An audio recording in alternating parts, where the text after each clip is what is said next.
pendapatan 100 juta setahun, kemudian bila ada masalah, hempap kepada kerajaan untuk selesaikan. Ini bukan cara kita urus syarikat di negara kita.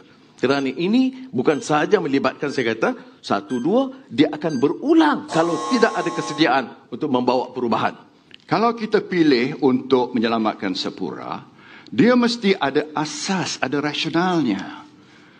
Dan kita juga boleh menyelamatkan Sapura, bukan berarti kita tak boleh tolong yang lain. Syarikat lain yang bermasalah, ada cara lain untuk kita bantu.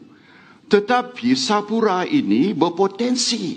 Kalau tidak cakap secara umum, kita bertanggungjawab menyelamatkan syarikat Bumiputera. Tak apalah kamu curi banyak mana pun, kamu rompak banyak mana pun. Tak apa. Yang penting syarikat Bumiputera. Tak betul.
Jangan selamatkan. Jangan lepaskan orang yang melakukan jenayah menjahanamkan syarikat-syarikat termasuk syarikat Bumiputera.